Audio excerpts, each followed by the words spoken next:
With the new season of 2K coming around the corner, it means that there's going to be a lot of cards that are going to be tanking in price.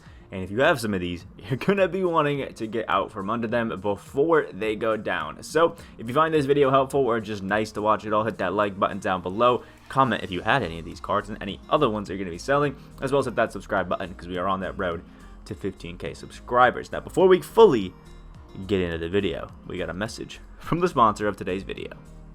If you need your 12-0 unlimited domination, TTO, or even more services grinded, go contact Rose NBA on Twitter right now at twitter.com/r6creditssell. Link in the description down below. And now that we got that all done, we can get into the cards you should be looking out for and selling. And also, if I sound a little bit weird today, I recently got back from the dentist and my mouth is still a little bit numb, so it's a little bit hard to talk. So if any of that messes up, I apologize. So basically, every single time 2K comes through, there is a bunch of cards that drop in price because of all of the XP challenges that are over here. It's just kind of how 2K goes every single time. When the new season starts, anybody that has some XP tied to them will be dropping, especially the big ticket ones. But this season has actually worked a little bit differently with, them just going away. So there's only a few sets of cards that have a little bit of, extra oomph tied to them, and that is the current out of position 4, Idle Series 3 Penny Hardaway, and the Season Rewind 10 cards that have a little bit of extra, price on them because they have XP challenges tied to them. The rest of them, are kind of just gone here and there. So the first ones that I want to talk about are the actual Season Rewind cards, the ones right here. All 90 of these cards are still a little bit overpriced from what they, should be or what a lot of them are worth.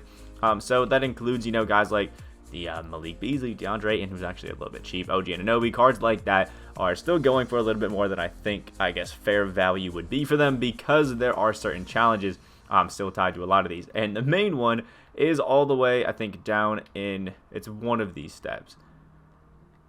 One of these steps somewhere throughout here, there is a win a game using 13 of these Season Rewind cards. There it is. Win a game using 13 Season Rewind cards for Blake Griffin. A lot of people struggled with this one for a while, and it made these Season Rewind cards all the way at the lowest, like 28K.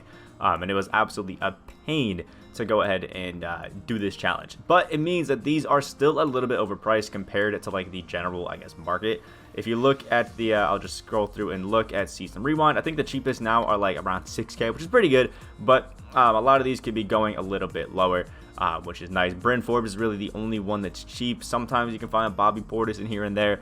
So I would recommend selling all of your Season Rewind cards, as many as you are okay with parting, especially some of these cheaper ones before they go, because they can tank even cheaper. The Opals and all those guys are going to be going cheap. And the center position ones actually are the ones that are a little bit expensive because people just didn't really, there weren't really a lot of centers that dropped in a lot of these sets. It was a lot of guards, things like that.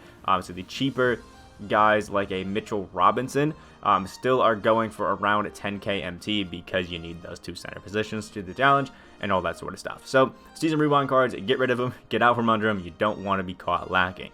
Same thing goes with these Idle Series cards. Now, these lock in right here for Nikola Jokic, but I suspect that we may see, with these GOAT cards, a lot of cards that are going to make these ones a little bit obsolete. Guys like Kawhi Leonard still probably are going to get an invincible card. So if you have a Kawhi and you have some XP for that, I would recommend probably going and getting out of the way from it. Because if we're getting an invincible Paul George, I don't see a reason for not getting a invincible Kawhi Leonard. So I would definitely get out from under this because the Kawhi will probably drop below 100K. If you can get 160 like this guy is right here, I would highly recommend it. Get out from under that and get your, MT. Guys like, Steph Curry are probably going to hold their value for a little bit. We're not going to see a GOAT Curry, I don't think. The GOAT cards are probably going to be, LeBron, Jordan, Kareem, guys like that. So, there is that. We may see an invincible Embiid if we saw a Jokic, so you probably could get out from under those. And Dirk Nowitzki, we got the invincible. I don't think he's getting a GOAT, so that's probably all we're going to see from that. So I would say, Kawhi Leonard and that sort of stuff. And then when it comes to the out of position 4 cards, guys like Tracy McGrady. He already has an invincible, but I do suspect that with some other cards dropping, eventually this T-Mac probably is going to be a little bit cheaper. Plus, he's not even as good as like a Hito Turkoglu who dropped in the same set, who I did sell today just to get out from under the MT, had some fun with them, and then sold them back. These guys are going to be dropping when the XP from them goes away, and there's just nothing else holding them to the game. So make sure, you know, Tracy McGrady especially, you get out from under that. You can go and, you know, try out the Dark Matters, things like that. They'll be fun. Even guys like Rudy Gay are still pretty cheap, but I would still give them out from under them. I still see them dropping a little bit. Hito Turkoglu is already about 83-ish K, but could drop below 75. So, you know, maybe get out from under that. And Poku as well.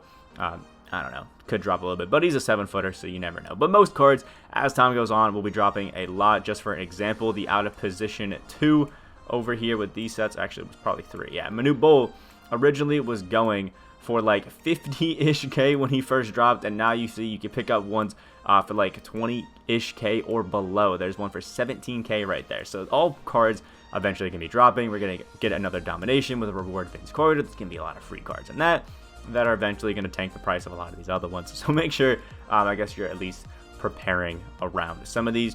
And I guess I also forgot to say that the Idol Series VIP cards like Glenn Rice and those guys will also probably dropping a little bit more. Brandon Roy and things like that, probably going to tank a little bit. Same with like a Devin Booker and things like that, because they were for free for a while. I would probably sell them and just kind of, I guess, shoo them away because there's nothing tied to them anymore. Then there's going to be other guys like, you know, I guess the beyond level 40 cards like here. The Gladiator players, the Glitch players, the out of position 3 players, Pantheon Team USA. All ones that are probably going to drop a little bit in price because they are inflated right now thanks to the wonderful beyond level 40 Blake challenges, especially this final set, because you got to get a few of them. And as the season kind of cranks on, as season 8 comes to an end, these are going to be a little bit overpriced. And in saying that, you also could be using this to your own advantage. If you want to buy some of these cards, people probably throw them up for pretty cheap, and you can go ahead and snipe them on the auction house. And then the last, I guess, set of cards you want to sell are gold cards. I am cranking out, selling a lot of the gold cards that are going for a little bit of MT out here. Just having some fun. And I guess the recommended way to go and look through these is just go by players, gold, and just kind of scroll through who's going for a little bit of MT. For some reason, when I was looking earlier, this Will Barton is going for a bit of MT. But the reason a lot of these gold cards are going for a lot of MT right now is because of the Gauntlet Spotlight challenges, and specifically one challenge in the Gauntlet Spotlights, which is somewhere in here. I will find it for you. It's called the Invincible Face-Off Challenge, which is right here, because you have to use gold cards to go and beat this wonderful all-invincible lineup, and people are trying to get all the invincibles to make sure that they are all the gold cards to beat the invincibles, the best ones. Now, ones at least on next gen that are going for a load of MT. Sometimes you can occasionally find this Series 3 Patrick Beverly going for a bit. One that really was going for a lot of MT for a while out here was OG Anunoby. Still is around 10K for a gold card. If you have these, I would definitely get out from under it. Washington Wizards, there is a Davis Bertans who usually goes for a little bit of MT, but is looking pretty cheap right now. And things like that. Another one from one of the main premium sets in the tip-off East and West would be the Damon Jones right here.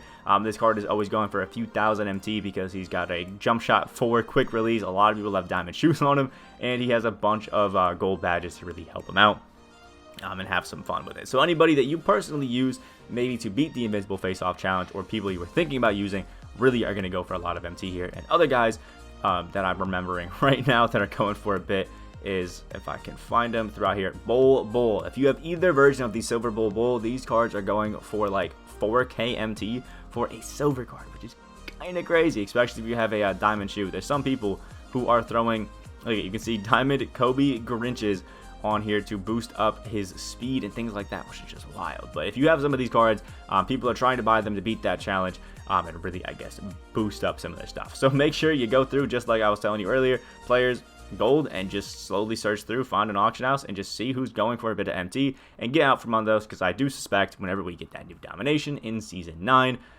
people are probably going to forget about Invincible Taco and just start working on other projects throughout 2K, or maybe just stop playing at all. So make sure, while people are still playing the game and still getting some stuff, you try to get out from under those, and I do suspect they will get a little bit cheaper. So those are all the tips that I have for cards you should probably get out from under and just sell for some profit. All of these super expensive cards that I didn't cover, you know, maybe some of the invincibles, things like that, as new ones come out, will probably drop a bit in price. But if you got a lot of super expensive cards, like maybe even a Michael Porter Jr. that you're not going to lock in for Bowl, sell them right now and get all that empty and just have a good time, have a fun time for the rest of 2K, unless you're just trying to keep them all. There is that too. Like the video if you did find it enjoyable or it just helped you out a little bit. Comment down below if there's any cards that you personally are selling or ones that I didn't talk about that you think I should. Hit that subscribe button if you're new to the channel on that road to 15K subscribers. Hope you have a great rest of your day, and I will see you in the next video.